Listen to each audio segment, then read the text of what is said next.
The rural counterattack of the late progressive era and into the 1920s. Biggest part of the rural counterattack is probably Prohibition. Began December of 1917 when the 18th Amendment passes Congress. This is the amendment that allowed the national government, the federal government in Washington, D.C., to prohibit the manufacture and sale of alcoholic drinks. Remember, 1917, it's not a coincidence. This comes out during the war. This is part of wartime conservation. For every bushel of grain that we use to make beer, that's a little bit less we have to use to make bread. So the amendment passes Congress. The next step in the process is that it gets sent to the states to be ratified. And by January of 1919, the 18th Amendment had been ratified by 3/4 of the states, which means it becomes national law. The federal government, by 1919, has the power to ban alcohol. And that's what they do in 1920. That ban on alcohol becomes effective when Congress passes a law saying, now alcohol is banned, with the Volstead Act in 1920. It bans most commercial production and distribution of alcohol. Medical uses, religious uses, and personal use were still allowed. How did we get here? Well, this was caused by efforts from two big groups, the Anti-Saloon League as well as the Women's Christian Temperance Union. And religion is a big part of this, especially Methodist and Baptist preachers strongly supported ratification of the 18th Amendment.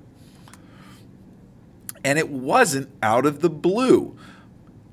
The progressives had been concerned about drunkenness for a while. It's unproductive. It is inefficient.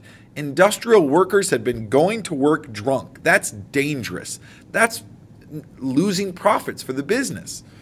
So when the 18th Amendment was ratified, 26 states in the United States already had dry laws on the books. They were already dry. And a lot of counties were already dry as well. So this wasn't a total shock for the nation.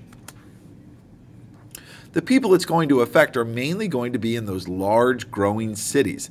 It's especially going to affect immigrants. Immigrants whose communities in those cities had a prevalent drinking culture. German immigrants with Oktoberfest and Irish immigrants are going to be profoundly affected by this law. The wealthy Americans are not going to be affected as much because they will still be able to get alcohol if they want it. On one level, it can be seen as a success. It definitely led to a decline in drinking. If you compare what Americans drank before the war and what they drank after the war, it's definitely less. Rural areas of the country become totally dry. Unless you're living in a city, you can't get your hands on alcohol.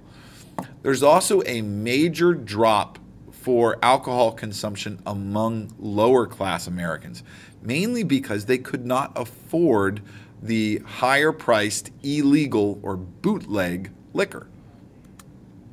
But illegal drinking is a problem that emerges. And it emerges as Americans, for a variety of reasons, shift over to hard alcohol over beer and wine. It's easier to transport, it's easier to consume faster, and if you're drinking illegally, those are important. Illegal beverages were also smuggled in from abroad as well as produced here illegally. And that creates an issue because illegally produced alcohol is more likely to be dangerous, possibly fatal. All in all, bootleggers are making $2 billion a year in the 1920s. That's 2% of our gross national product. That's a good that is not being taxed. Bootlegging and the ban on alcohol also leads to a general disrespect for law enforcement. Bootleggers are eventually going to provide the money to allow organized crime to really grow in America. Police corruption becomes a problem, and more importantly, the perception that police are corrupt becomes a problem. And the court system, unable to really enforce the law against everybody who's breaking it, has to become more lax and more permissive. Let's talk next about the fundamentalist challenge. And when we say fundamentalism, this is what we mean: a strict adherence to specific theological doctrines. And this is the most significant, longest lasting challenge to the modern urban culture that develops in the 1920s. This fundamentalist challenge is going to be led by Americans with traditional religious beliefs, those Americans that are opposed to the growing popular city life, that are opposed to the increased importance of science, that are opposed to what in general we could call modernization. These are people who feel alienated by these new things.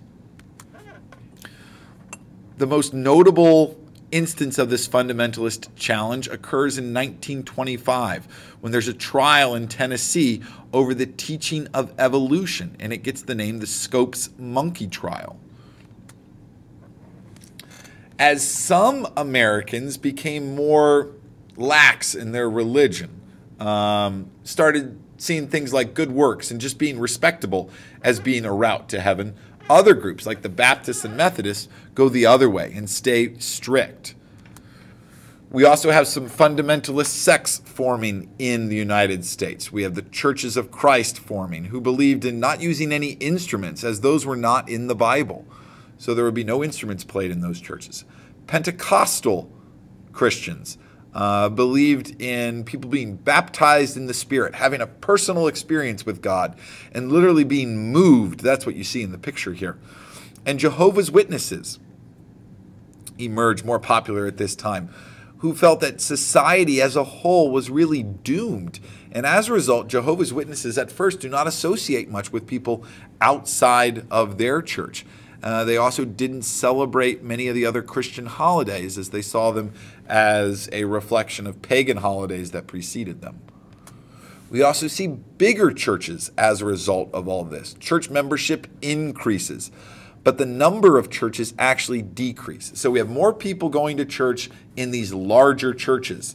Some of the extreme examples are Amy Semple McPherson's church in Los Angeles, which seated 5,000 people. And J. Frank Norris had a church in Dallas, which seated 6,000 people.